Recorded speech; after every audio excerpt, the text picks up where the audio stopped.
Hi, this is Paul. I'm back from Australia. Had a terrific time there. Wound up with an extra day there thanks to the airlines, but I'm not going to talk about that now. The event was recorded, and myself and Warren, who put the event together, will be releasing some of the video of it at least. So we've got that to come, but it's Friday and Sunday's coming, and I'm a pastor and I have to preach this week. So this is Rough Draft for Sunday. Medical technology. Wouldn't we all celebrate the cure for cancer? How about a miracle drug to end heart disease? Certainly everyone in the world would be excited about such things, don't you think?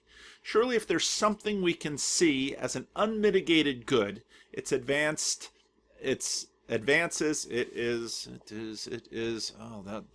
those conjunctions. Hang on.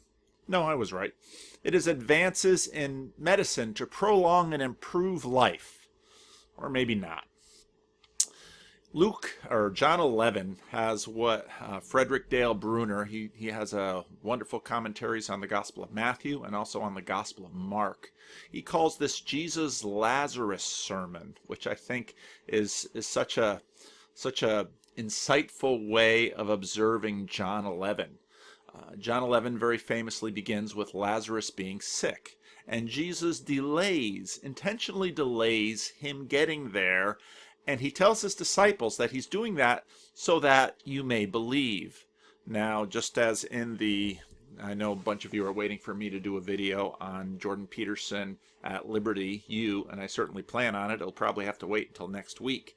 But just as Jordan Peterson said to David Nasser, was a little hard on David.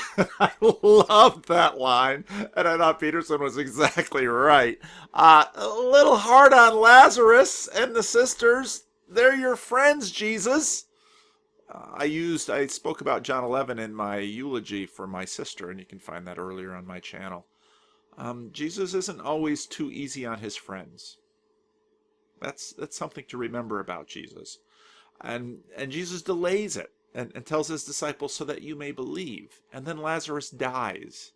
And then Jesus comes. And Mary and Martha both complain, Jesus, if you had gotten here quickly, he wouldn't have died. And then Jesus goes to the tomb and he weeps angrily. And he raises Lazarus from the dead. Now, we like to end the story here in our telling of it because, well, that's kind of how we orient our movies. We have the big happy ending, and then we all go home happy. And surely, just like medical technology, who would object to Jesus raising Lazarus from the dead? No one, to our knowledge, no one had anything in Lazarus's illness or death. He wasn't assassinated. No one tried to kill him. He died of an illness. Now, who could possibly be against this? Well, what we see in this should give us some insight into what the Gospel of John calls the world, and some insight into ourselves. Therefore, many of the Jews who had come to visit Mary and had seen what Jesus did believed in him. But some of them went to the Pharisees and told them what Jesus had done. Then the chief priests and the Pharisees called a meeting of the Sanhedrin. "What are we accomplishing?" they asked. Here is this man performing many signs. If we let him go on like this, everyone will believe in him, and then the Romans will come and take away both our temple and our nation.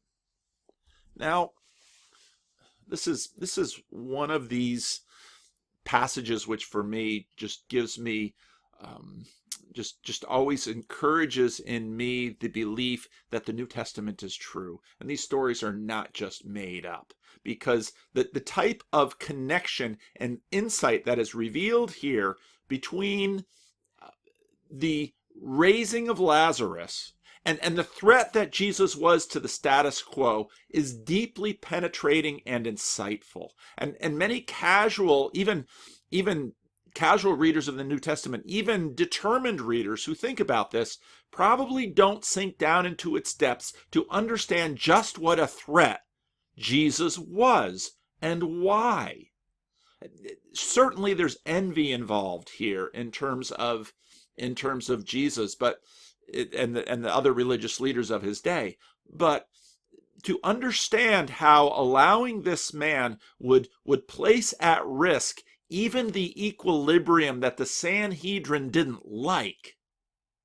And in fact, that equilibrium would eventually be lost. The temple gets destroyed in 70 AD, and there will be numerous rebellions by Jews who want to overthrow their Roman overlords and rid and purify the land of the Roman occupation.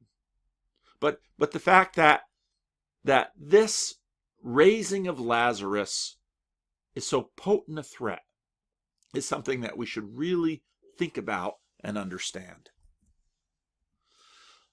It actually gets played up in some of the superhero movies lately. Superman, in a movie recently, the one in which he died. I think it's the one in which he dies. I can't keep track of all these movies all the time. But I loved it that he's hauled up in front of Congress, because this is actually a realistic thinking. And the same thing goes for Iron Man. And of course, it was a little bit less. Superman always takes himself so seriously. Iron Man never takes himself too seriously, or at least Tony Stark doesn't. But one man's power is a deep threat to us. You see, technology. I'm going to reorder these slides. Hang on. I don't know why I tell you to hang on when I just pause the video and you don't have to wait for me. See, here's the difference between technology and a superhero. That technology is common, and in a sense, Iron Man is a little bit this way too. It's the whole thing with his suit. But technology is something that all can theoretically employ, even though we don't. We're actually more comfortable with the idea of the limitations that are our social constructs among us in terms of wealth and poverty. But to have someone who can decide to take life or to give it, I always mess up those two words. Hang on. But to have someone who can decide to take life or to give it, this we protest. And I think this is always at the heart of, now I've talked about communism, Calvinism a fair amount. I'm always more relaxed when I get back from vacation. Calvinism and the deep, how it disturbs many people, the idea that God picks and chooses. Well, history picks and chooses all the time. In fact, there's all kinds of selection that goes on, but to imagine that God picks and chooses, this deeply disturbs us. Why? Because we like to imagine ourselves as the authors of our own existence. You know, Neo says it in the movie The Matrix, how I don't like to think that anybody else is in charge of my life. Yeah, we don't like to think that, but it's certainly true. Why?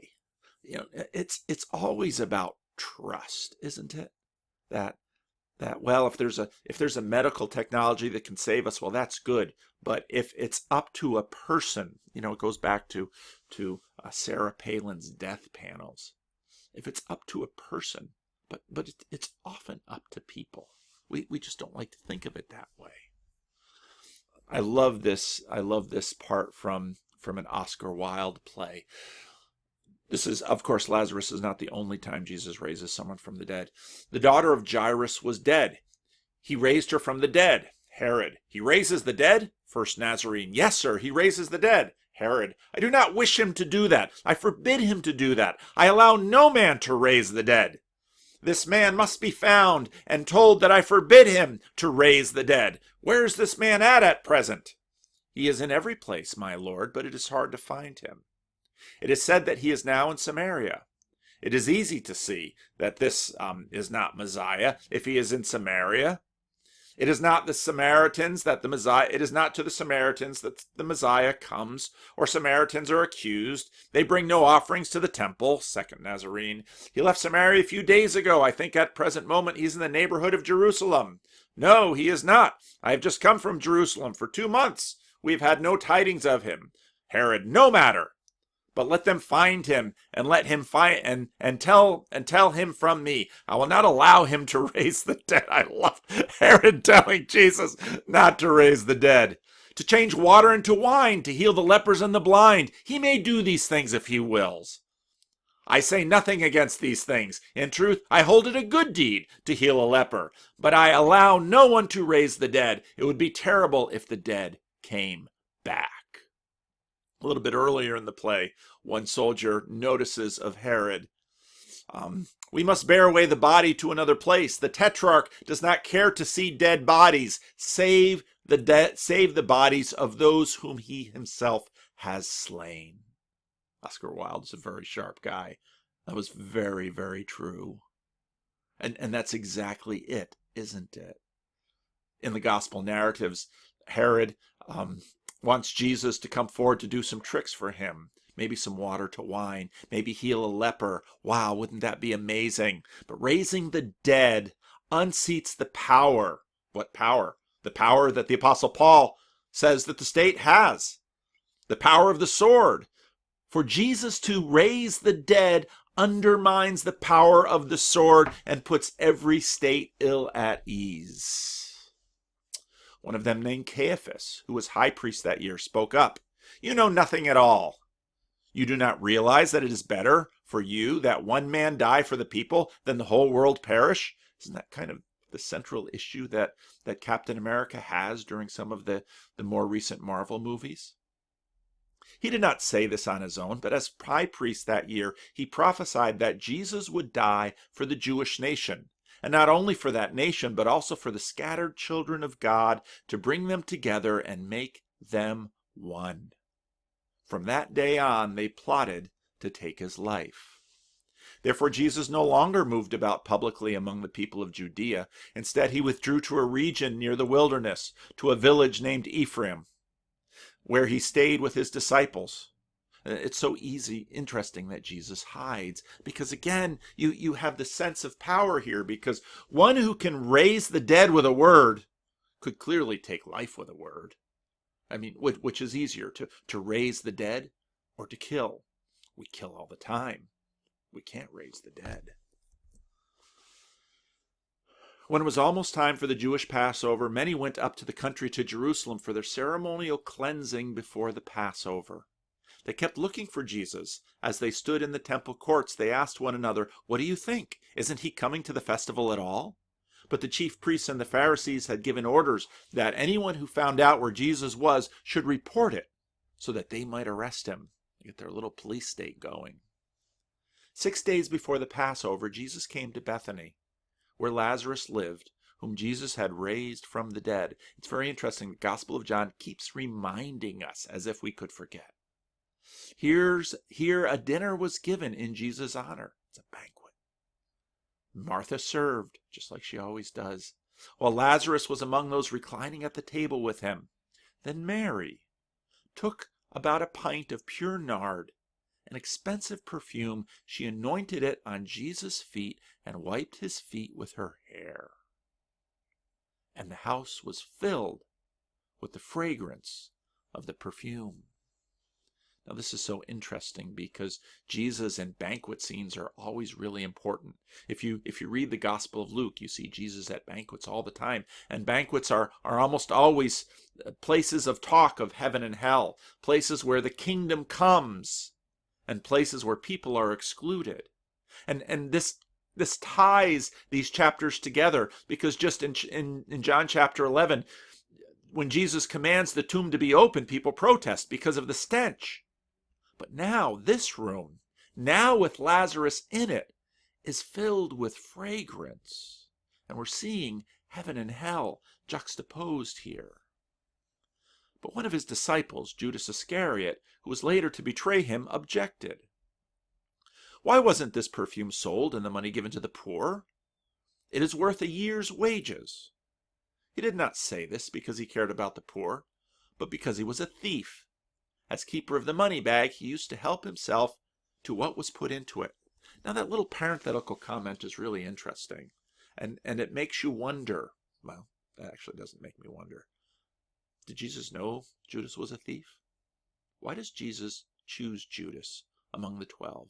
Did the disciples know that Judas was plucking into the money bag? Is this some later editor that wanted to undo his reputation, as if selling out Jesus wouldn't be sufficient to do that?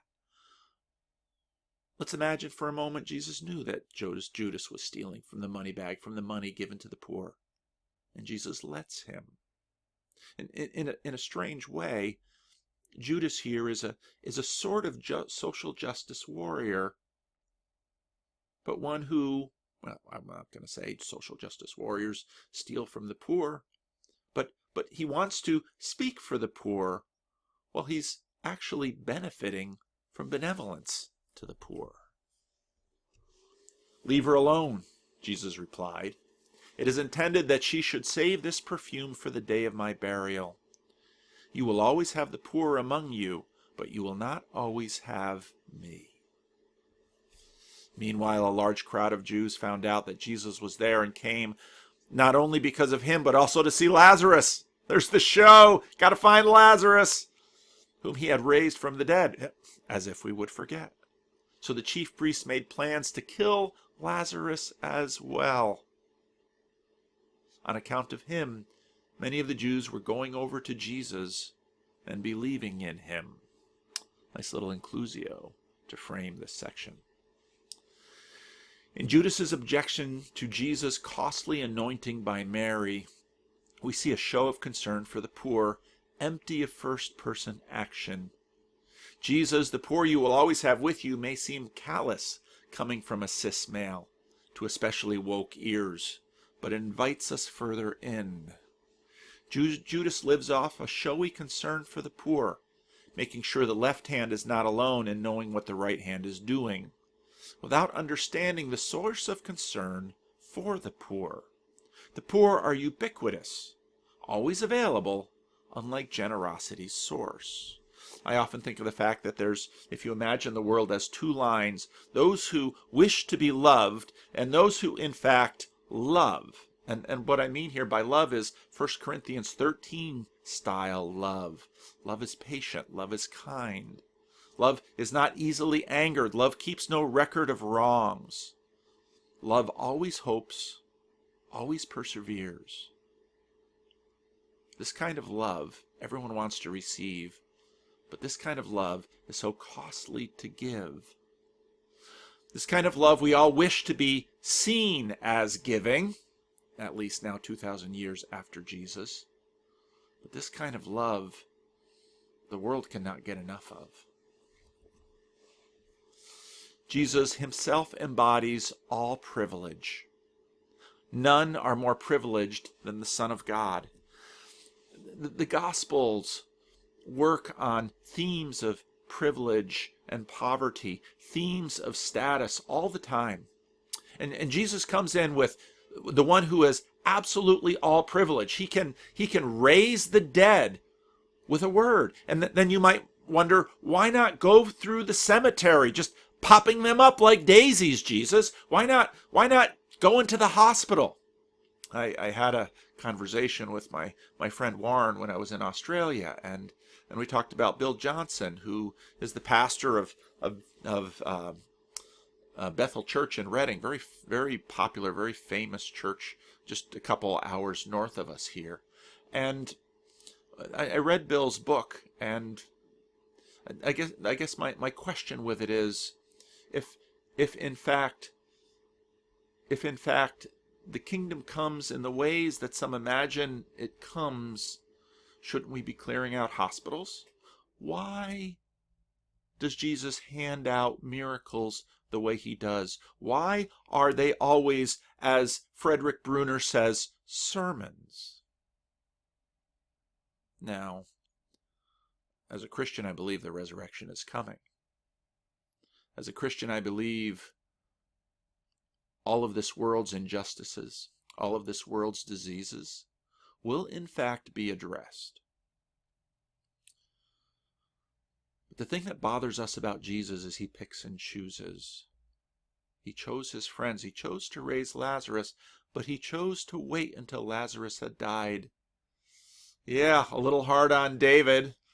there at Liberty University, a little hard on Lazarus and Mary and Martha too. But Jesus is making a point. And we really don't want him making this point, because we really don't want to trust him. Jesus himself embodies all privilege. None are more privileged than the Son of God, yet is about to empty himself in a public show, which is the inversion of the generosity posturing Judas's empty heart feeds off of. Judas